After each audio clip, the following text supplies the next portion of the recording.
لەگەڵ شەڕ و ئاڵۆزیەکانی ناوچەکە و دەستپێکردنی هێرشەکانی ئەمریکا و ئیسرائیل بۆ سەر ئێران 85 هێرش کات دەرەکی بوون کراونەتە سەر ناوچەکانی عێراق.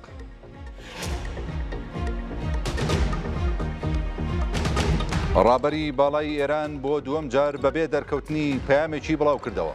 دەڵێت هیچ کات بە دوای بەرەمێنانی چەکی ئەتۆمیەوە نەبوون.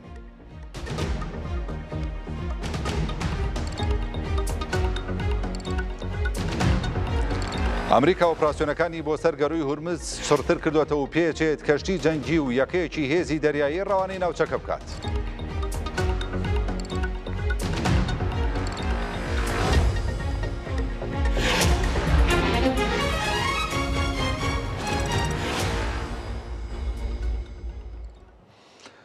دووبارە سڵاوتان لێبێ و جەژنتان پیرۆز بێت. ئومێد دەکەم هەموو لایەک تەندروست باش و خۆشبەخت بن و سەلامەت بن، پارێزراو بن ئینشاءالله. سەرۆک بافڵ جەلال تاڵەبانی ئەڵێت پابەندن بە یەکێتی نەتەوەیی و یەکڕیزی گەلی کورد و تەبایی نێوان هێز و لایەنە سیاسیەکانەوە. بافڵ جەلال تاڵەبانی سەرۆکی یەکێتی نیشتیمانی کوردستان لە پەیامێکیدا جەژنی نەورۆزی کوردان و سەری ساڵی نوێی کوردی لە کۆمەڵانی خەڵکی کوردستان پیرۆز دەکات. ئەڵێت نەورۆزی ئەم ساڵ هاوکاتە لەگەڵ یادی ڕاپەڕینی کەرکووکی قودسی کوردستان. جەختیشی کردوێتەوە کە نەورۆز بۆ کورد هێمای ئاشتی و برایەتی و یەکگرتووی گەلی کووردە. سەرۆک بافڵ دووباتی شێکاتەوە لەم جەژنە نەتەوەیەدا پابندن بە یەکێتی نەتەوەیی و یەکڕیزی گەلی کورد و تەبایی نێوان لایەنە سیاسیەکان بۆ ئەوەی هەمومان پێکەوە کار بکەین بۆ پاراستنی گەلی کورد لە هەر مەترسیەک کە لەم کادەدا ناوچەکەی گرتوێتەوە.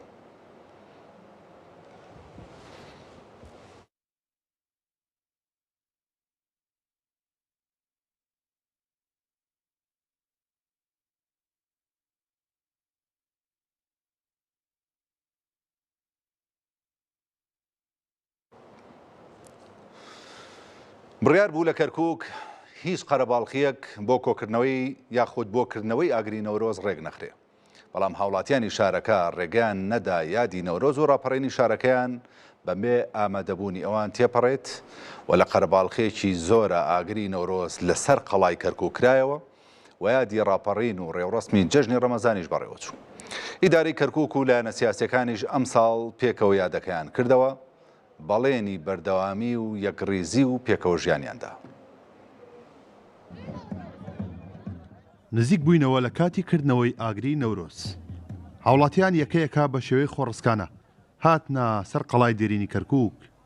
وێڕای ئەوەی بڕیار بوو هیچ قەرەباڵغێک بۆ کردنەوەی ئاگری نەورۆز نەکرێت، بەڵام هاوڵاتیانی کەرکووک ڕێگەیان نەدا یادی نەورۆز و ڕاپەڕینی شارەکەیان بێ ئامادەبوونی ئەوان تێپەڕێت. ئەم یادە سێ یادە: ڕاپەڕین، نەورۆز، جەژنی ڕەمەزان.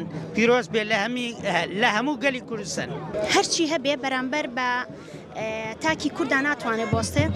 سەرڕای ئەوەی کە هەندێ ناخۆشی هەیە لە وڵاتانی دەور و پشتا و هەندێ ئاژا و شت هەیە لە ناو وڵاتەکەمانیش، بەڵام سەرڕای ئەوە کەس ناتوانێت کورد ڕاگرێ. ئیمڕۆ بەجلی کوردیەوە هەمومان هاتوونەتە ئێرە بۆی ئاگری نەورۆز هەڵکەین کە ئەتوانین بڵین پەیامێکە بگەینینە هەموو وڵاتان کە کورد هەر ئەمێنێت و ناتوانێت هیچ شتێ ڕێگری لێ بکەم. لە ڕووی نەتەوەی و لە ڕووی ئاینیشەوە ڕۆژێکی پیرۆزە بۆ ئێمە لە یادی ڕاپەڕینایە و هەروە بێت و یەکەم ڕۆژی جەژنی ڕەمەزانە.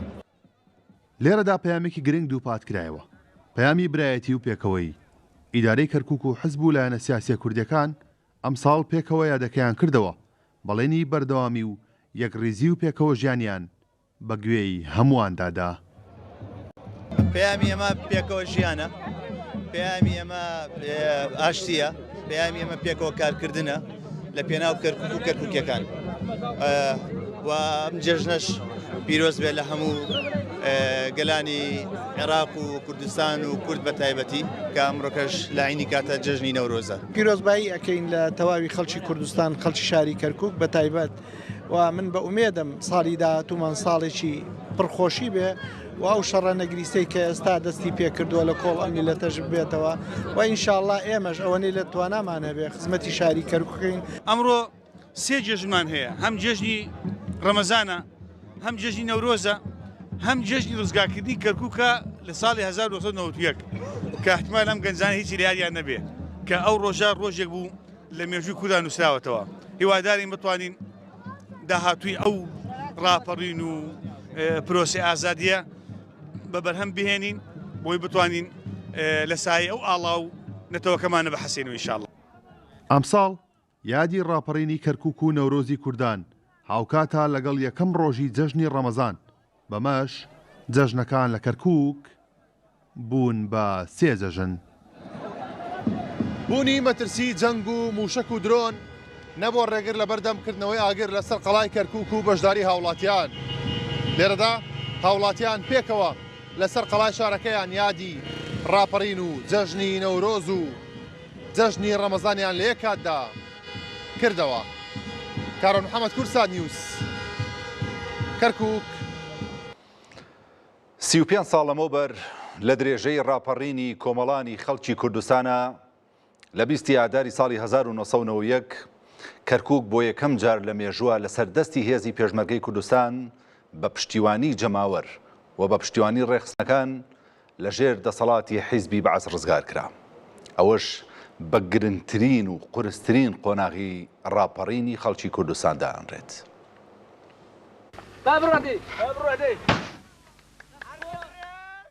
ڕاپەڕین و ڕزگارکردنی کەرکووک لە ئاداری ساڵی 1990 وێزگە سەرەکیەکەی سەرکەوتنی ڕاپەڕینی کۆمەڵانی خەڵکی کوردستان بوو.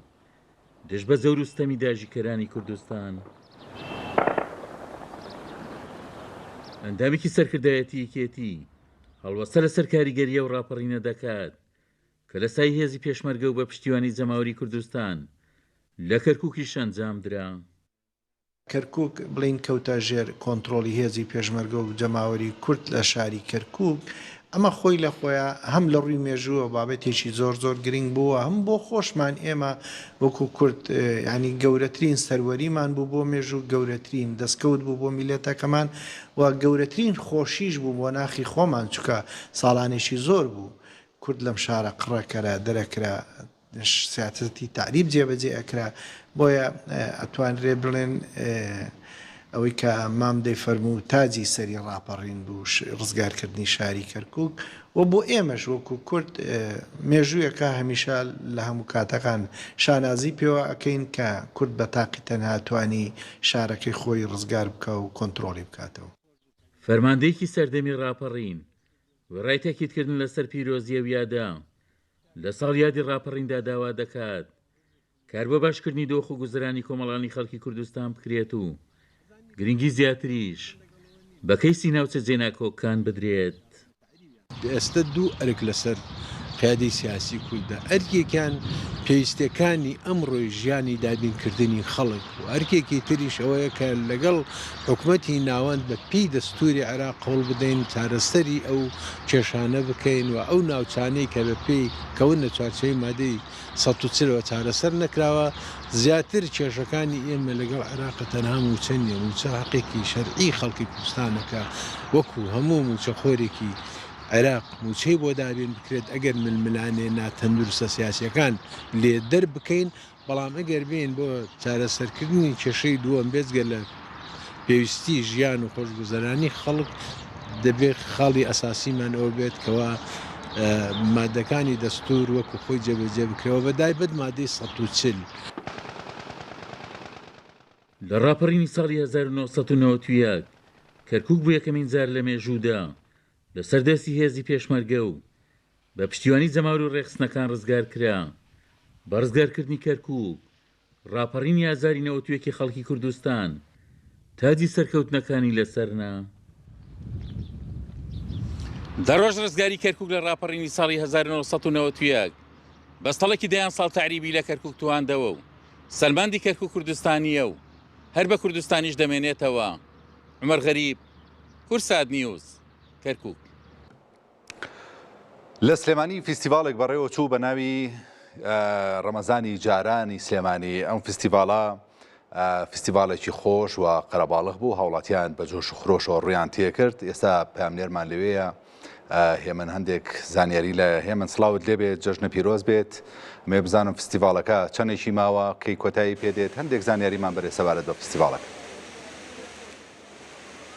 بەڵێ بازات، سڵاو لە تۆ و سڵاو لە بینەران و جەژنی تۆ و هەموو لایەک پیرۆز بێت بەزاد ئێمە ئێستا لە پارکی ئازادین لە شاری یاری دەزانین چەند ڕۆژێکە فستیڤاڵی ڕەمەزانی جارانی سلەیمانی لە نێو پارکی ئازادی و لە شتێ و شاری یاری بە سپۆنسەری میدیایی دەستگای میدیایی کورسات بەڕێوە دەچێت دیارە بڕیارە سبەینەوە دوو سبەیش بەردەوام بێت پلانەکە بۆ جۆرەیە ئەگەر نەگۆڕێت ئەوەی کە هەبوو قەرەباڵێکی زۆر هەبوو لە ماوەی ئەو چەند ڕۆژەی ڕابردوو بە تایبەت ئەمڕۆ لەم کاتژمێرانەی ڕابردوودا قەرەباڵێکی جگا زۆر هەبوو لە نێو فستیڤاڵەکەدا بەڵام بەهۆی ناجێگیری کەشوهەوا و ئەو بارودۆخەی کە هەبووە بۆ هۆی ئەوەی کە کەمە پێش ئێستا شەپۆلێکی بارانبارینی چڕ شاری سلەیمانی بگرێتەوە مەوای کرد کە زۆربەی ئەو هاوڵاتیانەی کە لێرە بوون ناچار بوون بڕۆنەوە بۆی کەڕ نەبن ئەگەرچی ئێستا بەشێک لە هاوڵاتیان ماوەنی تر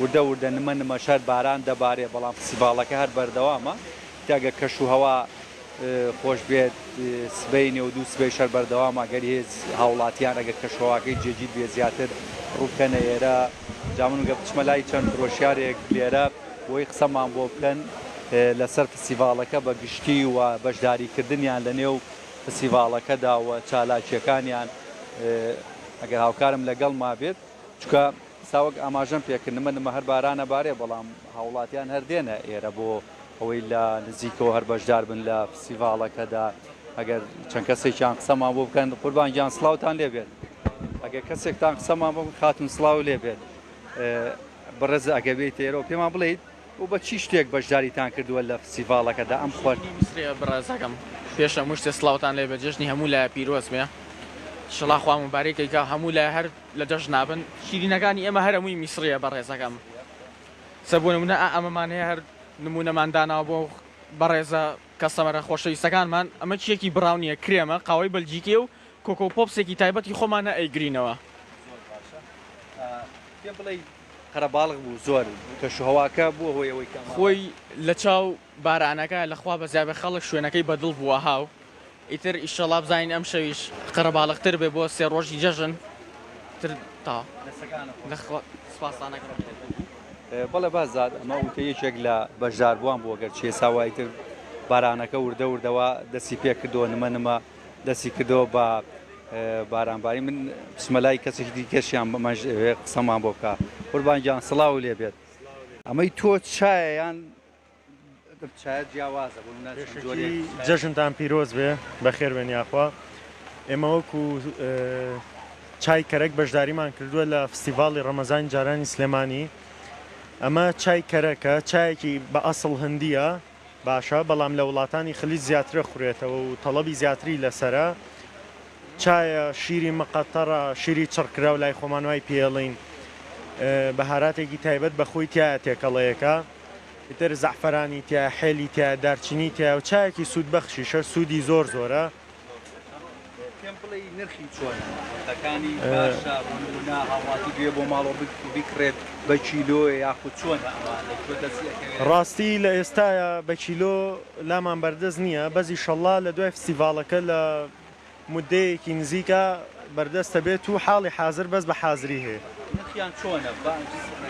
دوو قیاسی هەیە گەرمەکەی قیاسی بچووک و گەورەی هەیە بچووکەکەی بە سێ گەورەکەی بە چوارە ئایسەکەشی هەیە ئایسەکەی بە پێنجە بەڵام ئەو تەبعاً قیاسی گەورەترە و ئامادەکردنەکەی فەرقیە لە خزمەتتانای بەخێر بێن یاخوا بازات دیارەمە وتەی بەشداربووەکان بوو سەبارەت بە فستیڤاڵەکە ئیتر وەگاماژەم پێ کرد ئەگەچی وردە وردەوە بارانەکە دەستی پێ کرد و ئەگەری هەیە تر بەشداربوویان خۆت هاوڵاتیان ئەوانەی کە پێشتر هاتبوون ئێرەیت ئەگەر ئەم باران ئاوە بەردەوام بێ ئەگەری هەیە مانج لێرە نەمێنن خۆگە ماژەم پێ کرد بارانەکەیتی وردەوردەوە چڕە و بەڵامی تر ئەگەر سبەی و دوو سبەیش هاوڵاتی ئەم شۆبۆی نەکراتوانێت سبەینێ و دوو سبەی بێتە نێو پارکی ئازادی و نێو شاری یاری بۆی لە نزیکۆ بەشداری لە فستیڤاڵەکە داکا ئەو خۆشکانەی کە لێرەیە چەندین براند و خواردنی جۆرا و جۆریان هەیە بۆی بتوانن نزیکۆ بیبین و سوودی لێوەربگرن زۆر باشە هێ من ماندوو نەبیت هەر لە جەژ نابن لە خۆشییا بن ئینشەڵڵا. دەستگای میدیای کورتات لە سلێمانی وەکو نەریتێکی ساڵانە پێشوازی لە ساڵی 2726 کوردی کرد لە سێ چالاکی جیاوازە هەل لە ناو کورسات و لە شاری یاری و لە پارکی مەولاناش ئەمانە بە جیاجیا بە سپۆنسەری دەستگای میدیایی کورسات مەشخەڵی نەورۆز داگیرسێنرا. جەژنەکانی ڕەمەزان و نەورۆزیش لە کەشێکی باراناویە لە سلێمانی بەڕێوەچوو. دەستگای میدیایی کورساتە لە سلێمانی. لێرە بڵێسەی ئاگری نەورۆز بەرەو ئاسمان بەرز کرایەوە. وەک نەریتێکی ساڵانە کورسات پێشوازی لە ساڵی نوێی 2726 کوردی کرد. هەرچەندە باران و کەشوهەوای ناجێگیر ئاسمانی شارەکەی گرتبووەوە، بەڵام بە گەرمی مەشخەڵی نەورۆز میوانان و کارمەند و میدیاکارانی دەستگاکە ساردی زستانیان بەڕێ کرد. ئێستاشێ تاقەن جەژنێک بوو کە کورد فەخری پێوەکە و لە هەموو شوێنە یادی بکاتەوە نەورۆزە. چ جای نەورۆز لە وڵاتانی تریشی وڵاتانی ئاسیاوی بەشی زۆریانەوە نەورۆزەکەنەوە نەورۆزیان لا پیرۆزە، بەڵام پیرۆزی نەورۆز تەنها لە لای کورد ئاها بەو شێوەیە ئەیکردن. هاوکات لە شاری یاری و لە نێو جەرگەی فێستیڤاڵی ڕەمەزانی جارانی سلێمانی بە سپۆنسەری کورسات ئاگری نەورۆزی کوردان کرایەوە. سەدان کەس لە هاوڵاتیانی شارەکە سەرڕای بارانبارین کۆبوونەوە بۆ ئەوەی بەیەکەوە یادی یەکەم ڕۆژی جەژنی ڕەمەزان و جەژنی نەورۆز بکەنەوە.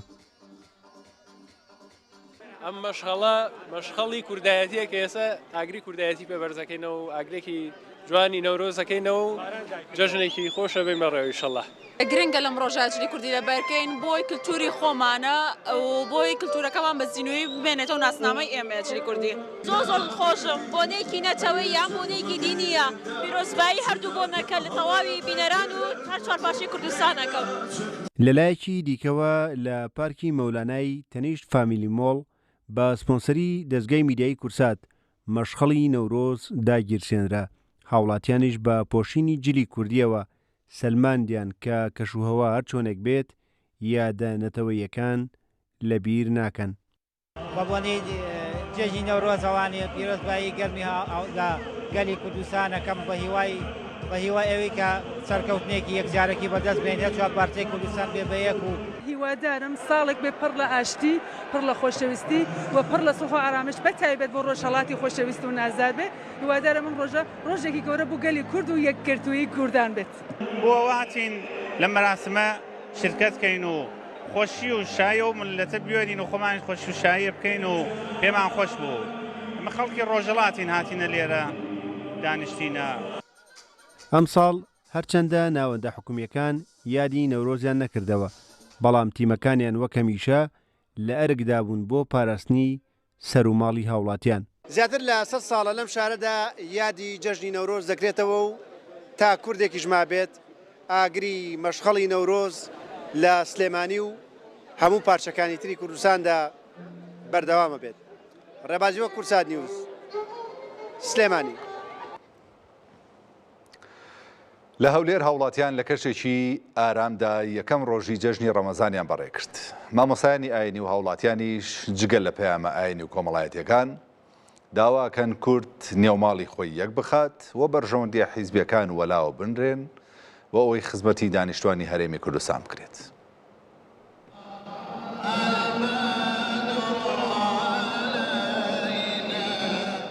مزگەوتی جەلیل خەیاتە لە هەولێر یەکەمین ڕۆژی جەژنی ڕەمەزانە. ئامادەبوانی نوێژی جەژن داوای ئاشتی و بەیەکەوە ژیان دەکەن لەگەڵ وەلانانی ناکۆچیە سیاسیەکان لە نێوان حزب و لایەنە سیاسیەکان.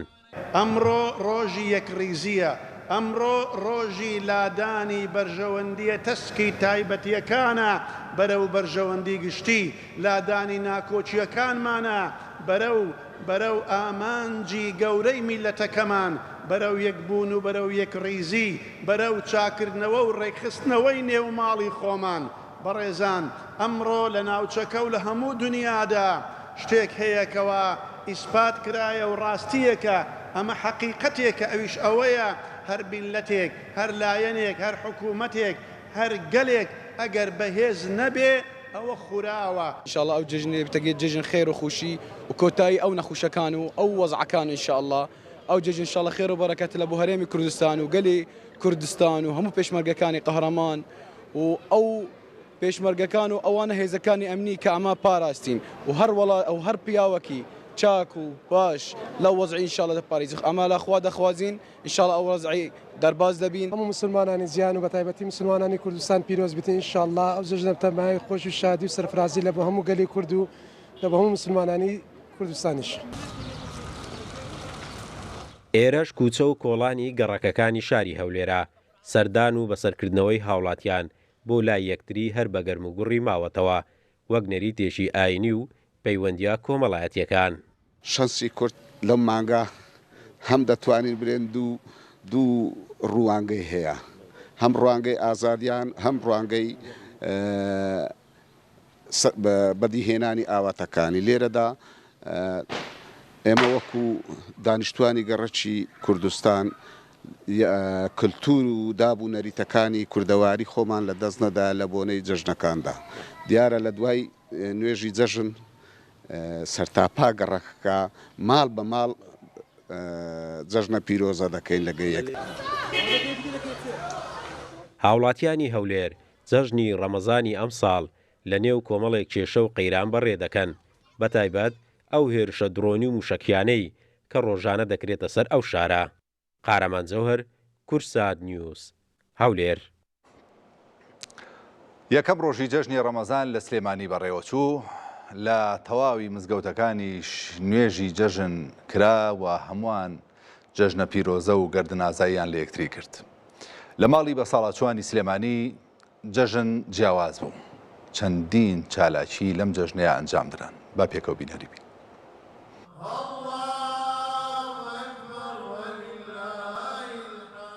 نزیک نوێژی جەژنە و هەمووان ڕوو دەکەنە نێو مزگەوتەکان تا بە کۆمەڵ ئەم نوێژە بکەن و لە پاداشتەکەی بێبەش نەبن.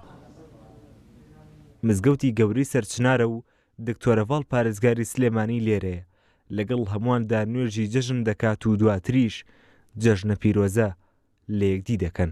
ئەم جەژنە بکەین بە دەرفەتی گردن ئازادی یەکتر، ئازادگردنی گیراوەکانمان، ئازاد گەڕانەوەی غەریبەکانمان و دۆزینەوەی چارەنووسی ئەو کەسانی کە نازانین چیان لێ هاتۆ و گۆڕ غەریبەکانمان دڵشکاوەکان دڵیان بینەوە بتوانین بەیەکەوە بین ماڵە لێکترازاوەکەی کورد لەم دۆخاستیارەی ناوچەکە و دنیاە ڕێک بخەینەوە یەک بخەینەوە بۆ ئەوەی سەری بخەین. ومێ دەکەم ئەمڕۆ ڕۆژی کۆتایی هێنان بێ بە هەموو ناکۆکی و دووبەرەکی و نەهامەتیەک. ئێرە ماڵی بە ساڵاتچوانی سلێمانیە. جەژن لێرە جیاوازە و چەندین چالاکی جۆرا و جۆر بۆ بە ساڵاتچوان ڕێکخراوە.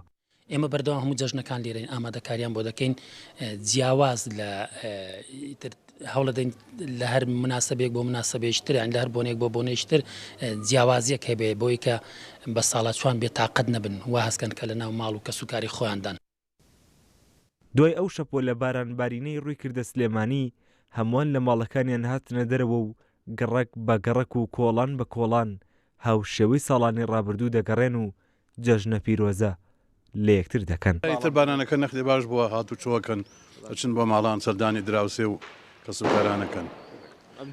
ساڵە بەخۆشی وەڵی جەژنەکە ئەوەیە ئیتر خەڵک هەرێکە لە ئاسی خۆیەوە ئیسە من لای ماڵی ئێمە ئەو برای ئەمری خی کردووە ئیتر نەختی مەژوڵی ئەوە بووین. ئیشەڵا هەر پیرۆز بە لە هەموو لایەکتان. هەمیشە جەژن لە سلێمانی جیاواز بووە چونکە خەڵکی ئەم شارە وەک هەمیشە لەگەڵ یەکدین و لە خۆشی و ناخۆشیدا پێکەون. ئەم جەژنە دوو جەژن بوو بۆ کوردان چونکە سەر لە بەیانی مەراسیمی ئاینی جەژنی ڕەمەزانیان جێڕا و سەر لە ئێوارەش جەژنی نەورۆز. ڕوابادین کورسات نیوز، سلێمانی. لە گەڕەکی مەزرعە لە خانەقین لەلایەک دەنگی سروتەکانی جەژنی ڕەمەزان لە منارەی مزگەوتەکانەوە لە هەمان کاتیشدا ئارامیەکی بێدەنگ لە بەردەم دەرگای حوسێنەی هەمان گەڕک هەیە. ئەو دیمەنە یەکەم ڕۆژی جەژن بوو لە خانەقین کە پەیڕەوانی سوننە مەزهەب جەژن و بۆ پەیڕەوانی شیعە مەزهەبیش کۆتا ڕۆژی مانگی ڕەمەزان بوو. هەردوو مەزهەبەکە لە یەک ناوچەدا کۆبووبوونەوە ئەم دیمەنەیان پیشاندەین. با پێکەوە بینەری ئەمیش بین. لێرە لە خانەقین تەنها چەند مەترێک دووریە لە نێوان دوو پەیڕەوی ئاینی ئیسلام. لە کاتێکدا دەنگی تەکبیراتی جەژن لە منارەی مزگەوتەکەوە ئاسمانی شار پڕ دەکات. تەنها چەند مەترێک لەولاتر لە ناو حسینەی پەیڕەوانی شیعە مەزهەبدا هێشتا ڕەمەزان میوانە و بێدەنگی سیمای ئەو شوێنەی ئاینی ئیسلام. الحەمدولله ئێمە لە شاری خانەقین شکر بۆ خوای گەورە و حەمد و سەنا کە بەخۆشی ئەژین بە ئەمن و ئەمانەژین لەخوا زیای بێت بەو جۆرە خەڵک چەندیان ناوی تێکەڵە بەگشت تایفەیەک و بەگشت قەومیەک خەڵکا لەبان خەڵکا خەڵک یارمەتی خەڵک دەدات تەفریقە نییە بێنمان گشتی براس ئەوەک مانگ دوێنێت ڕاخۆی کە دەیعید ئەوەیش مانگ نەوێنێت نییە کە دەیعید مثلەن وەجە 100 ساڵ ئەو 80 ساڵ ئەجیزە نەوێ لێرە ئاوای ناحیەی کردی عید مانگ دینە ڕاخۆیان کردنی عید ئەو ناحیەگە نەیەسەی ئەو منتەقە ئەو دەولەگە دیمەنی ڕۆژێک جەژن و ڕۆژێک ڕەمەزان لای زۆر کەس ڕەنگە جێی سەرنج بێت، بەڵام بۆ خانەقینەکان مێژوویەکی دوور و درێژی پێکەوە ژیانە لە کاتێکدا جیهان بەدەست جیاوازیەکانەوە دەناڵێنێت، بەڵام خانەقین دەیسەلمێنێت کە دەکرێت لە یەک شەقامدا هەم جەژن بێت و هەم ڕەمەزان بەبێ ئەوەی یەکدی بریندار بکەن. لە خانەقینە لەخوا بەزیای هەموو پێکەوە ژیان هەیە لەگەڵ شیعەیە لە سونیە هەموو خۆم بەندەم کە قسە دەکەم هەردوو داداکانم شیعەیە و هەردوو باباکانم ئەمروان خوایان کردە خوا عەفویان کە سونان فأو لەخوا بەزێ بە تێکەڵێکی من سەردان یەکتر دەکەین. والله لشاري خانقين إن شاء الله هيج فرق نية تعايش سلمي من عربهم وهيج فرق نية وتقريبا عشرات السنين من الخانقين هيج فرق نية عرب وكرد وشيعة وسنة وإن شاء الله ندعو من الله أن تستمر هذه الأخوة إن شاء الله.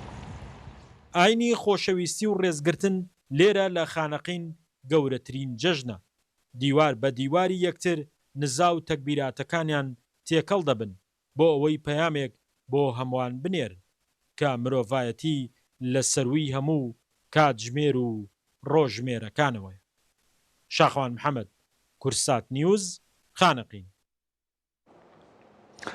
لە یەکەم ڕۆژی جەژنی ڕەمەزانە لە حەسەکە کەسوکاری شەهیدان کە بەهۆی گرژیەکانی ئەم دوایی سووریا و شەهید بوون سەردانی گۆڕی شەهیدەکانی خۆیانیان کرد وێڕای ناسەقامگیری ڕەوشی ئێستای سووریا هیوایان خواست کە جەژن ببێتە مای خێر و خۆشی بۆ ناوچەکەیان. ئەژڵێن بە ئازاری لە دەستدانی دەیان کوڕوونەوەیان پێشوازیان لە جەژن کردووە و هیواشیان خواستووە زیندانیە کوردەکان بە زووترین کات ئازاد بکرێن و بگەڕێنەوە بۆ زێدی خۆیان و بە کەسوکارەکانی خۆیان شاد ببنەوە. شەفەقە ڕۆژە جەژنە ڕەمەزانێ لە ڕۆژاوای کوردستانێگە بسەدان وڵاتی لەسەر گۆرێن ئەولادن خۆی شەهید جەژن بجیاوازەیەکە مەزن پیرۆز دکەن قورئان لەسەر گیانێوانی پیرۆز دخوێنن و موم و بەخورێ داددن هەستێن خۆی مەزن بۆن ڕەپەڕڤە دکن و دوعا دکن کو ڕۆژاوای ئێدی بەس بێشە. عيد لو تشاواتي هم كردين سوريا خدي عيد ياما نخوشي يعني عيد ياما تم بشوات جانو بري عيد ياما بچن سال 14 سال ما في عيد يا خوش ندي.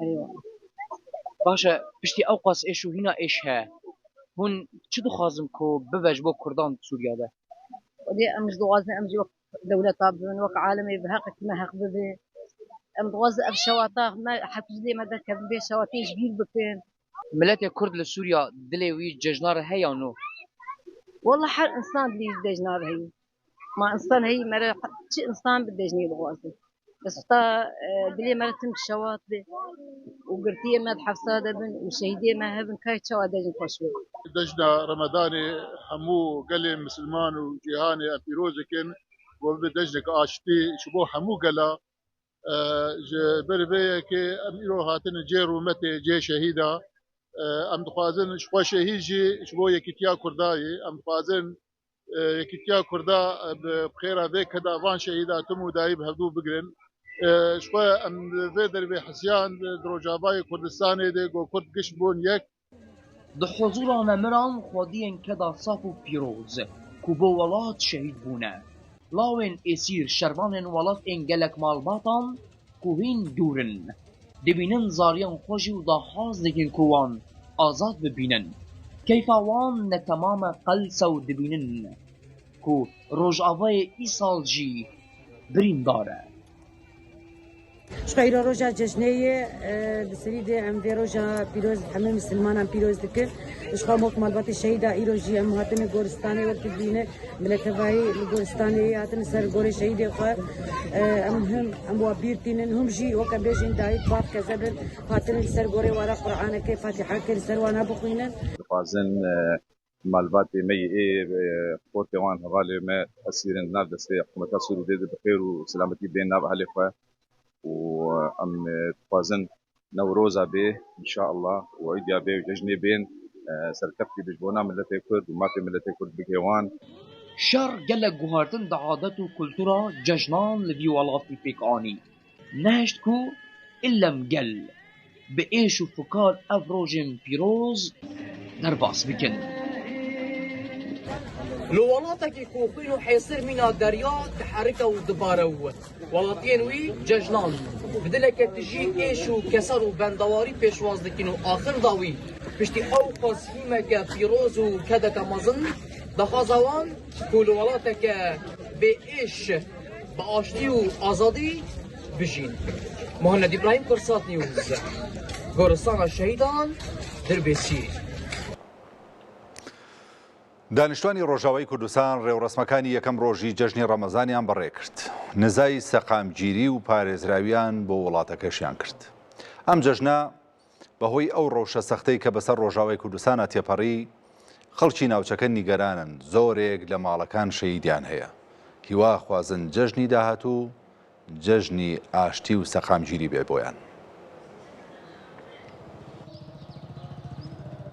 شوان ريون رسمين هروجا يكم شججنا رمضان بيروز دي ساعتين سبيدة بشتي بهيستنا تكبيراتان لمزقفتان ولاتي سردانا مزقفتي دكن والويدة لميجا ججني دكن والقوتارا إمامي مزقفتي قهدار دكن ودعا دكن كو ولاتي وان خوش ببا كالعادة السباهية 200 مش مجاش فجري فانفرن بشتي مجرى فجري ما خلص كر ساعات تقريبا بلش بتكبيراته سبحان الله والحمد لله لا اله الا الله والله اكبر نقول له بلشم بميجا عيدي وحتى كم ركب بلشم ميجا عيدي وما خلص كر هفيم انه ان شاء الله تعالى في عيدي وضع خوش ان شاء الله واستقراراتك في بلدي وام ببنيك ان شاء الله تعالى بخودي ام دعاء دكن اجمر اجتاف دار ملتي مره ام جوار دعاء دكن ان شاء الله صال خيره وقبي باراني سرمتي ان شاء الله ايصال جولو سرما كل تفدجي سر كرمانجي منقشي سر امه محمد صلى الله عليه وسلم بشتي لميجا ججني ولاتي سردانا غورستان شهيدا دكن وفاتحيان لسرجاني زاروكي خود خوينن او كسين ينغو روحو جاني خودان تاغو هريمي ما بارامي واشيتي بجي طبعا هر سال بري حرتشتي امتين سرغورستان شهيدا جبر ام دينداري وان شهيدانه بخير وان شهيدا اف اراميا انا بلكي امتي جان دكن اف روجي جو انا امتي جان دكن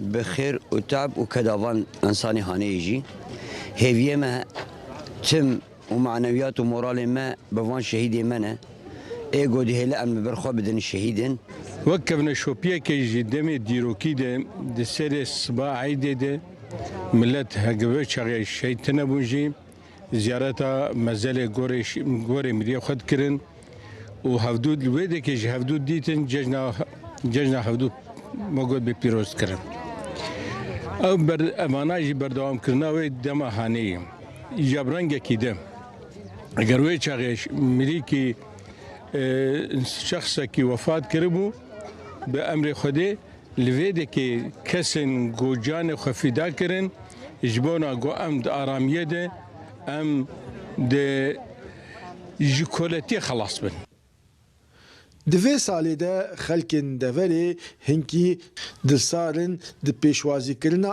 ججنه ده جبروان ایریشان و او قربانی او جوانینگو دیل بونه لجم ارتشا سوریایی لی چعورینکو ججنابه جژنا خوشی و آرامی و آشتیه به هیوی و آرمانجان خلکن روجاوای کردستانی آشتی و آرامی و جیانا هفوشه وکا گوچلو زاروکن وان خوینا خوار جاندن شبو ویرکی دارا برکات کردسات نیوز قامشلو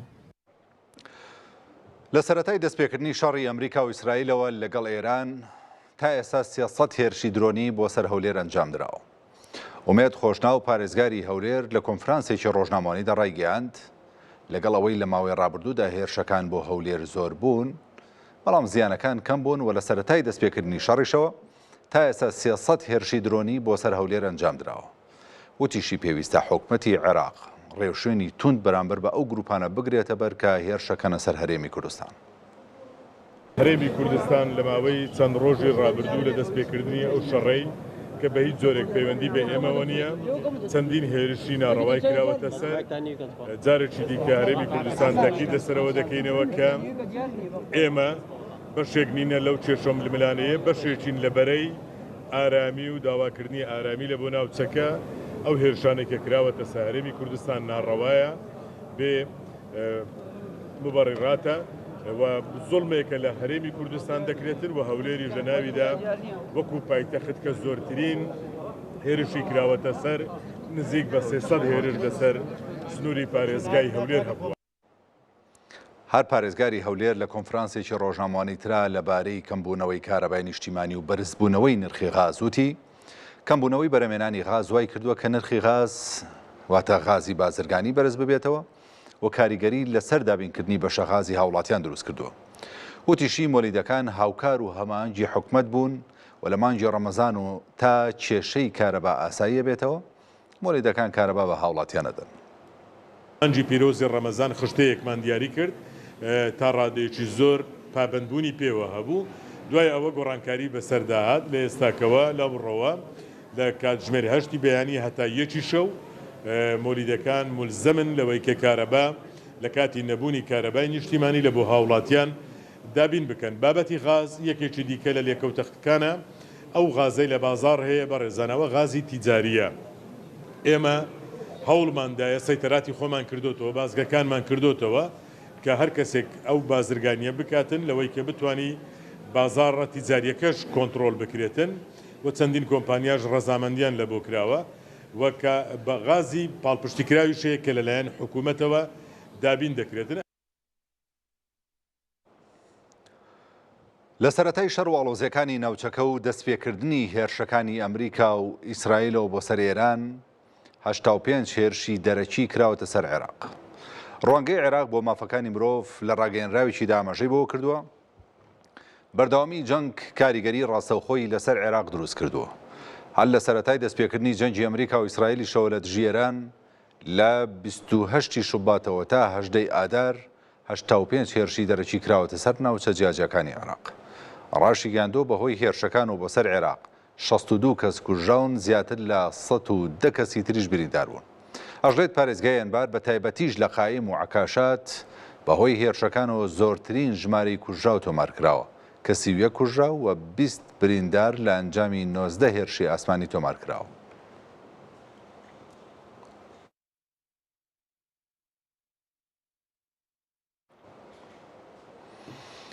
بەهۆی بەردەوامی ئاڵۆزیەکان و جەنگ لە ڕۆژهەڵاتی ناوەڕاستدا نێردەی ناتۆ بە شێوەیەکی کاتی لە عێراق دەکشێتەوە.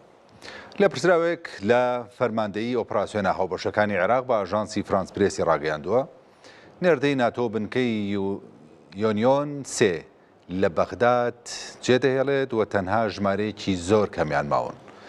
لە پرسراوێکی تری عێراقیش بە ئاژانسەکەی ڕاگەیاندووە کە کشانەوەی نێردەی ناتۆ کاتیە چونکە ڕەوشەکە ناجێگیرەوە نیگەرانی کردوون. لەبەر کشانەوەشیان حکومەتی عێراقیان ئاگادار کردوێتەوە هیچ کێشەیەک لە نێوان ناتۆ عێراق نییە. نێردەی ناتۆ لە عێراق ڕۆڵی ڕاوێژکاری بۆ هێزەکانی عێراق دەبینێت و ئەرچی جەنگیان نییە. بنکەکەشیان لە نزیک باڵیۆزخانی ئەمریکای لە بەغدا کە لە سەرەتای جەنگی ئەمریکا و ئیسرائیلەوە لە دژی ئێران چەند جارێک ڕوبەڕووی هێرشی موشەکی و درۆنیش بوونەتەوە.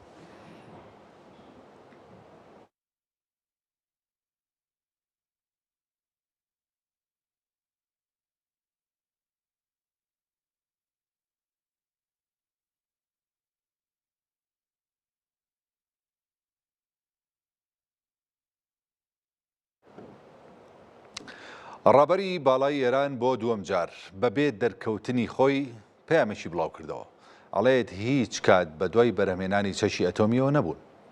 مجتەبا خامنەیی ڕابەری باڵای ئێران لە پەیامەکەیدا کە بۆ پیرۆزبایی جەژنی ڕەمەزان و نەورۆز بڵاوی کردوتەوەڵێت هێرشەکانی سەر تورکیا عومان لەلایەن هێزە چەکدارەکانی ئێران و بەرەی مقاومە ئەنجام نەدراوە.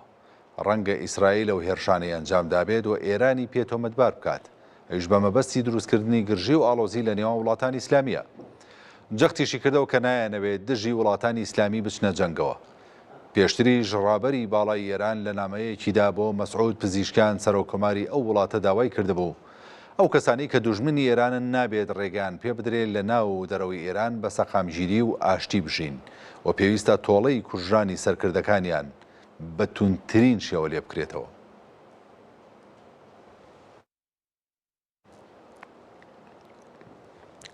ئەمریکا ئۆپراسیۆنەکانی بۆ سەر گەروی هورمز چڕتر کردوێتەوە پێ ئەچێت کەشتی جەنگی و یەکەیەکی هێزی دەریایی ژڕەوانی ناوچەکە بکات. لێپرسراوانی ئەمریکا بە میدیاکانی وڵاتەکەیان وتووە لە چوارچێوەی پلانی پێنتاگۆندا بۆ پاراستنی جموجۆڵی دەریایی، واشنگتن فڕۆکە و هێلیکۆپتەری ئاپاچی بۆ بە ئامانجگرتنی کەشتیەکانی ئێران بەکارێنێ. ئاماژەیان بۆش کردووە ڕەنگە ئەو ئۆپراسیۆنانە چەندین هەفتە بەردەوام بن بۆ دووبارەکردنەوەی گەروی هورمز بەڕووی جموجۆڵی بازرگانیە.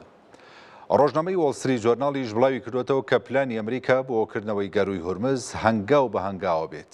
پێچێت کەشتیەکی تری جەنگیش بۆ کۆنتڕۆڵکردنی کەشتیوانی لە گەروی هورمز ئەڕەوانەی ڕۆژهەڵاتی ناوەڕاست بکە. کەناڵی NBC لە زاری لە پرسراوانی ئەمریکاوە بڵاوی کردوێتەوە کە لە چەند ڕۆژی داهاتووە واشنگتن یەکەیەکی هێزی دەریایی لە ڕۆژهەڵاتی ناوەڕاست جێگیرەکە کە ئەو یەکەیە پێش وادەی دیاریکراوە بەڕێکەوتۆ بۆ ناوچەکە. بە پێ ڕاپرسیەکیش لەبارەی هێرشی زەمینی ئەمریکا بۆ سەر ئێران نزیکەی لە 65 خەڵکی ئەمریکا پێیان وایە کە ترەمپ فەرمانی شەڕی زەمینی بەرفراوان لە دژی ئێران دەربکە، بەڵام تەنها لە 7 بەشداربووان پشتیوانیان لەو هەنگاوە کردووە.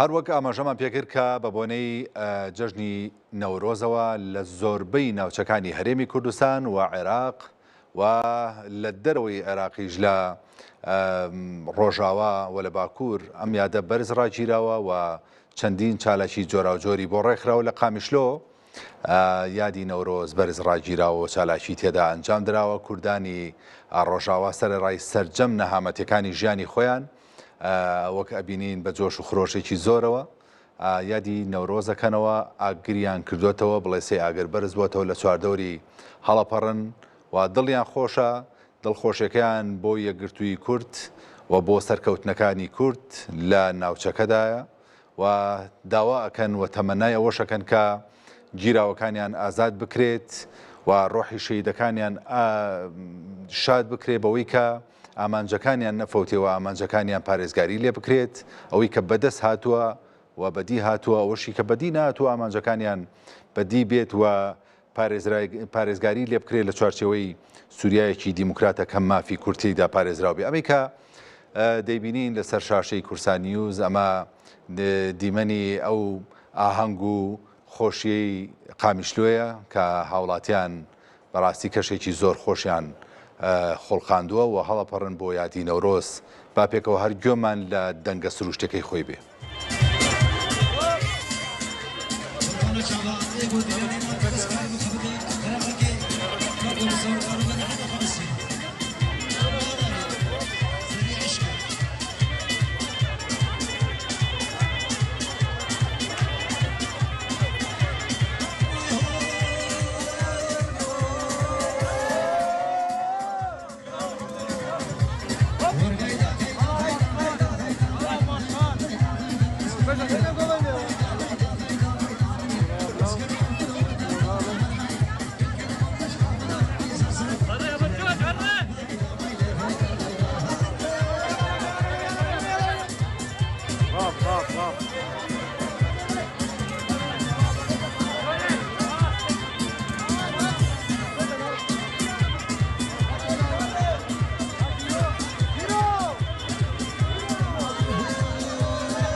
بە هیوای خۆشی و شادی و سەلامەتی و پارێزراوی بۆ هەموو کوردێک لە هەر شوێنێکی دنیا هەن هەواڵەکانیشتان پێشکەشکرا خواتان لەگەڵ بێت.